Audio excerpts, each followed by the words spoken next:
thể thao, nơi chúng ta gặp nhau, cùng nhau so tài trong tình yêu thương dạt dào. Luyện tập thể thao cho sức khỏe nâng cao, cho đời sống vui và cùng nhau hầu việc Ngài. Hết sức thi đấu nhưng không vì hơn thua, dẫu kết quả ra sao vẫn luôn vui vẻ. Nhắm đến mục đích cùng rao giảng tin lành, cùng yêu thương nhau qua một vụ thể thao. Một vụ thể thao cho chúng ta tình thân, cùng Cha trên trời ta là anh em một nhà. Nào cùng kêu co thì bóng đá bóng chuyền, bơi lội bán cung và cùng thi chạy đường dài. Hết sức thi đấu nhưng không vì hơn thua, dẫu kết quả ra sao vẫn luôn vui vẻ. Nhắm đến mục đích cùng rao giảng tin lành, cùng yêu thương nhau qua một vụ thể thao.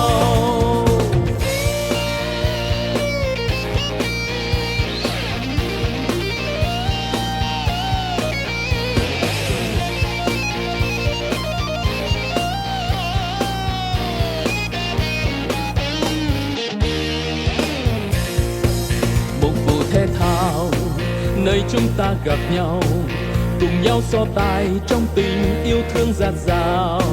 Luyện tập thể thao cho sức khỏe nâng cao, cho đời sống vui và cùng nhau hầu việc Ngài. Hết sức thi đấu nhưng không vì hơn thua, dẫu kết quả ra sao vẫn luôn vui vẻ. Nhắm đến mục đích cùng rao giảng tin lành, cùng yêu thương nhau qua một vụ thể thao.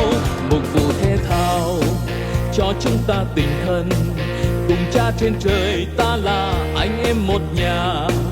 Nào cùng kéo co thì bóng đá bóng chuyền, bơi lội bán cung và cùng thi chạy đường dài. Hết sức thi đấu nhưng không vì hơn thua, dẫu kết quả ra sao vẫn luôn vui vẻ. Nhắm đến mục đích cùng rao giảng tin lành, cùng yêu thương nhau qua một vụ thể thao. Hết sức thi đấu nhưng không vì hơn thua, dẫu kết quả ra sao vẫn luôn vui vẻ. Nhắm đến mục đích cùng rao giảng tin lành, cùng yêu thương nhau qua một vụ thể thao.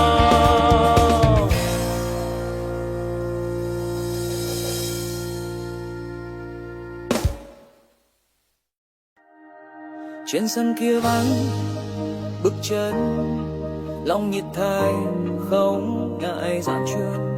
Chúng con cùng nhau tranh tài trong tình yêu Chúa, không phải anh em chẳng biết rằng trong cuộc chạy đua mọi người đều chạy nhưng chỉ một người được thương sao. Chạy đua vì tin lành, trao yêu thương cho muôn người, nâng cao tay dâng Chúa vinh quang. Một vụ thể thao ánh sáng soi đường, hãy chạy cách nào cho anh em được thương.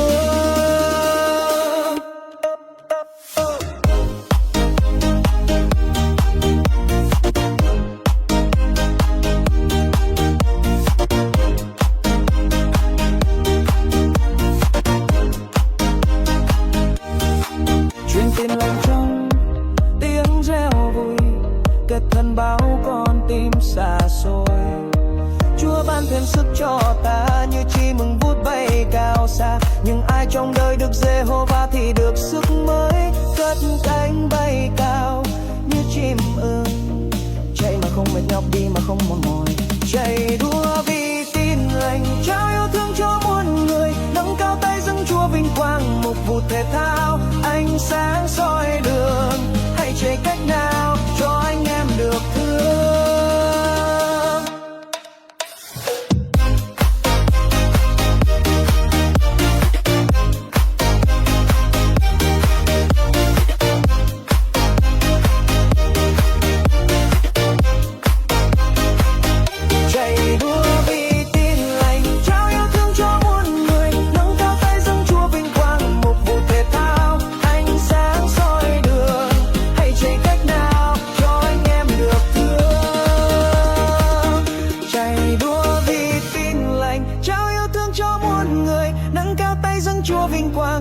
vụ thể thao, ánh sáng soi đường, hãy chạy cách nào cho anh em được thương.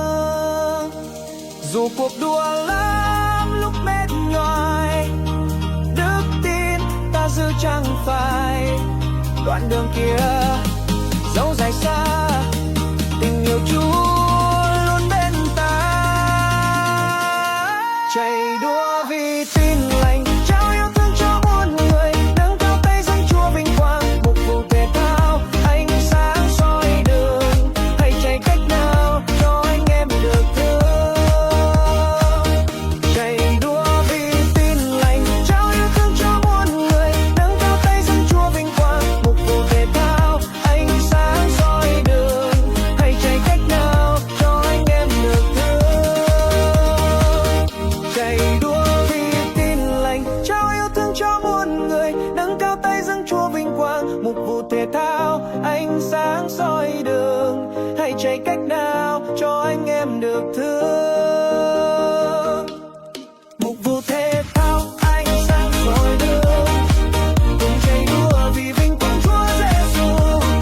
Một vụ thể thao, ánh sáng soi đường, cùng chạy đua vì vinh quang Chúa Giêsu.